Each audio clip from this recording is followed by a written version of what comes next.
민수기 29장 12절에서 16절 그리고 35절에서 40절 말씀 읽겠습니다. 민수기 29장 12절에서 16절 그리고 35절에서 40절 말씀 함께 교독하겠습니다. 일곱째 달 15째 날에는 너희가 성회로 모일 것이요 아무 일도 하지 말 것이며 이래 동안 여호와 앞에서 절기를 지킬 것이라. 너희 번제로 여호와께 향기로운 화제를 드리되 수송아지 13마리와 순양 2마리와 1년 된 순양 14마리를 다 흠없는 것으로 드릴 것이며 그 소재로는 고운 가루에 기름을 섞어서 수송아지 13마리에는 각기 10분의 3이요 순양 2마리에는 각기 10분의 2요 어린 양 14마리에는 각기 10분의 1을 드릴 것이며 상번제와 그 소제와 그 전제 외에 수염소 1마리를 속죄제로 드릴 것이니라. 35절 말씀입니다. 모을 것이요 아무 일도 하지 말 것이며 번제로 여호와께 향기로운 화제를 드리되 수송아지 1마리와 순양 1마리와 1년 되고 흠없는 순양 7마리를 드릴 것이며 그 소제와 전제는 수송아지와 순양 어린 양의 수요를 따라 규례대로 할 것이며 상번제와 그 소제와 그 전제 외에 수염소 1마리를 속죄제로 드릴 것이니라. 너희가 이 절기를 당하거든 여호와께 이같이 드릴지니 이는 너희의 서원제나 낙헌제로 드리는 번제, 소제, 전제, 화목제 외에 드릴 것인. 함께 읽습니다. 모세가 여호와께서 모세에게 명령하신 모든 일을. 아멘. 오늘 말씀은 이 초막절이라고 하는 이 장막절에 관한 말씀입니다. 유대력으로는 이 7월 그리고 저희가 보는 이 양력으로는 9월에서 10월 정도가 되는 날이 그들에게는 신년이라고 어제 말씀드린 걸 기억하시는지요? 그 새해 이 7월 15일이 되는 날 초막절이 시작됩니다. 그 시작하는 15일은 그날은 성회로 모여서 아무 일도 하지 않고 8일 동안 이 절기를 지켜야 했습니다. 아래 구절은 이 8일간 하나님께 드리는 제물들의 수를 기록한 말씀들인데요. 이 짧은 기간 이 7일 동안 하나님께 바치는 제물의 양이 엄청납니다. 반복되는 구절인데다가 어휘가 예전 어휘여서 읽는 것이 그렇게 편하게 느껴지지는 않겠지만 좀 정리해서 제가 읽어드리겠습니다. 제물의 규모가 이런 건데요. 첫째 날에는 상번제가 매일 드리는 제사인 거죠. 아침 저녁으로 2번씩. 그리고 수송아지는 13마리, 순양 2마리, 1년 된 순양 어린 양 14마리, 그리고 속죄제로 순염소 1마리.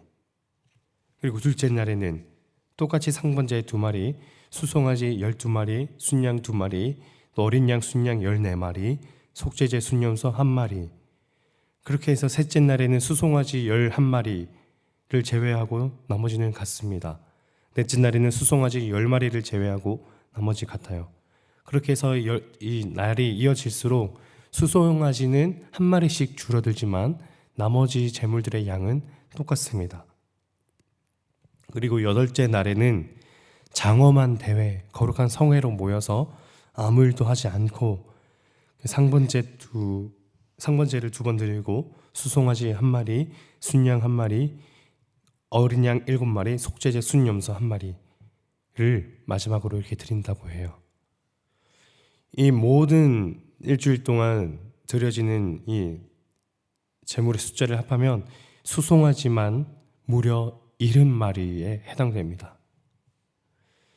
다른 절기에서는 1년 동안 드리는 제물의 소의 총합이 8마리 정도라는 걸 생각해 보면 이 날은 엄청 집중적으로 하나님께 많은 숫자의 수송아지가 제물로 드려지게 되는 거죠.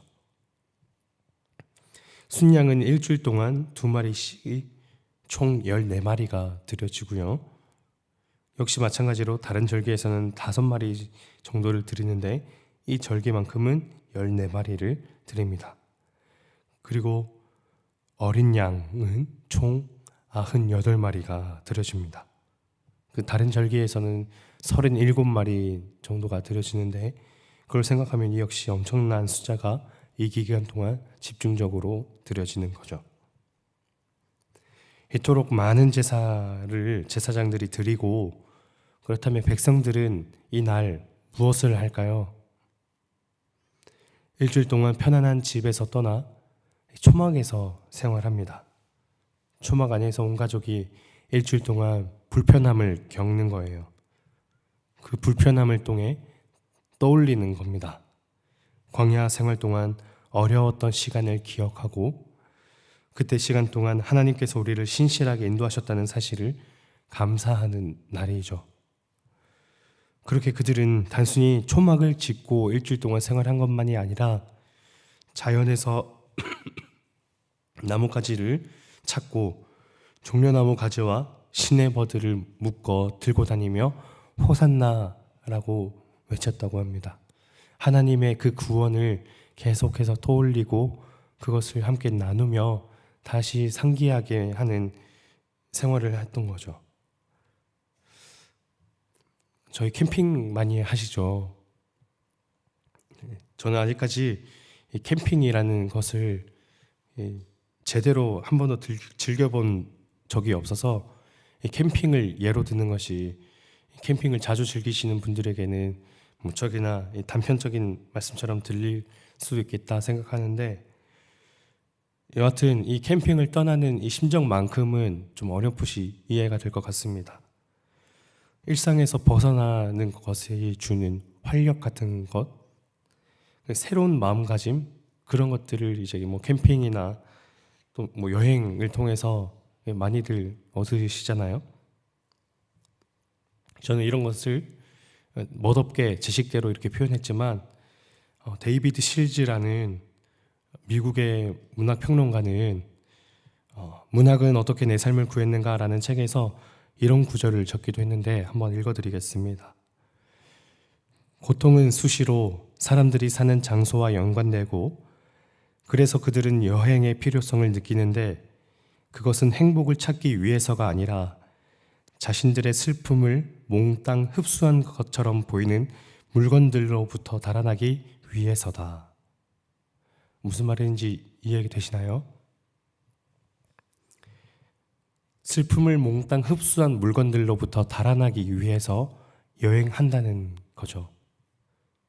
그러니까 우리 일상에서 우리를 둘러싸고 있는 그 모든 것들은 집에 어떤 물건이건 뭐 사무실이건 직장이건 그 모든 것은 그 존재만으로, 그 사물만으로 계속해서 그것을 볼 때마다 우리에게 무언가 할 일이 있다고 알려주는데, 그래서 그 할 일은 우리를 쉬게 만드는 것이 아니라 우리를 늘 일에 매여 살도록 하는 거죠. 그래서 그 슬픔을 몽땅 흡수한 물건들이 우리 주변에 있다는 건데요. 캠핑이나 여행은 바로 그 슬픔이나 걱정이나 그 할 일로부터 말하는 그 흡수한 그 물건들로부터 달아나는 일이라는 거죠. 여행 캠핑을 권장하기 위해서 이렇게 말씀을 드리는 것은 아니라, 이런 식의 태도를 신앙적으로 적용할 수 있지 않을까 생각합니다.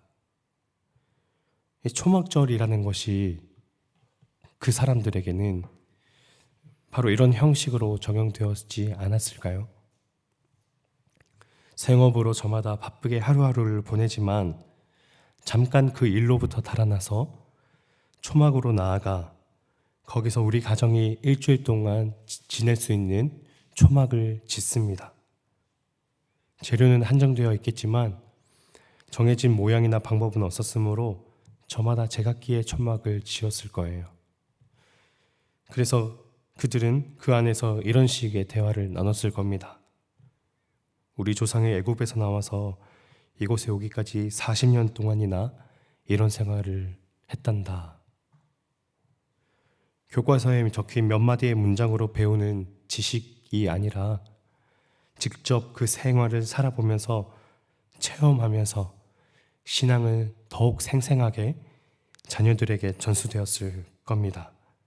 전인격적으로 하나님을 느끼고 하나님의 은혜를 감각하는 시간이었을 거예요. 일주일 동안 생업이라는 필수적인 일로부터 달아나서 온전히 하나님과 그 자신이 독대하는 시간을 가졌을 겁니다. 우리 민족 공동체를 인도하시고 이끄시는 그 하나님의 은혜를 생각하다 보면 자연스럽게 그렇게 우리 공동체에 신실하신 하나님이 바로 나 자신의 이 개인적인 삶도 신실하게 인도하시는구나 라는 것도 그렇게 느꼈을 겁니다. 그런 맥락에서 저희는 저희 삶에서 만들어낼 수 있는 또 다른 의미로 이 초막절은 어떤 것이 있을까요? 하나님의 은혜를 생생히 만들거나 기억하게 만드는 일. 그러려면 이 두 가지 적용점이 있을 텐데, 첫 번째, 나를 둘러싼 일상으로부터 달아나서 온 사방이 하나님의 은혜를 발견하게 하거나 하나님의 은혜의 흔적을 품고 있는 환경으로 만드는 일일 겁니다. 그것을 하는 것이 바로 이렇게 이 예배 시간을 통해서 우리 모든 주변의 환경이 하나님을 찬양하고 예배하는 그 환경으로 우리가 나온 것, 이런 거겠죠. 그 두 번째, 비록 일상을 등지지는 못하지만 그 일상에 녹아져 있는 하나님의 은혜를 발견하기일 거예요. 이 여행과 이 캠핑을 떠나는 사람들의 마음은 이 슬픔을 몽땅 흡수한 물건들로부터 달아나는 것이었지만 오히려 그 반대로 그 일상의 물건에 녹아져 있는 그 하나님의 은혜를 발견하면 우리는 또 다른 초막이 필요 없을지 모릅니다. 우리가 여기 서 있는 그 일상에 하나님의 은혜가 신실하게 있다는 것을 기억하며 상기하며 그 온 사방에 흩어져 있는 그 하나님의 흔적을 찾아내는 것, 그 이 두 가지를 오늘 우리 삶에 적용하며 나아가는 저희들 되면 좋겠습니다. 기도하겠습니다. 하나님, 이스라엘 백성들의 초막절의 절기에 관해 오늘 함께 말씀 나눴습니다.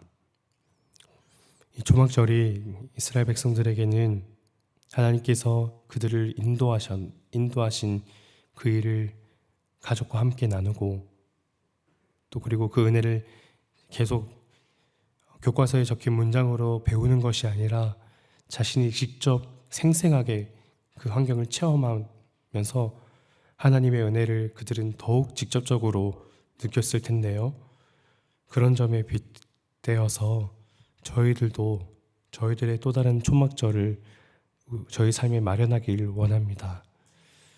온전히 하나님의 말씀을 묵상하고 또 하나님의 은혜에 푹 젖어지는 그런 환경과 그런 시간을 저희 삶에서 따로 떼어 구분할 수 있도록 도와주시고 또한 모든 일상 가운데에서 그 일상에 샅샅이 서려 있는 그 하나님의 은혜를 저희가 믿음의 눈으로 하나하나 발견할 수 있는 그런 저희들에게 은혜 베풀어 주옵소서.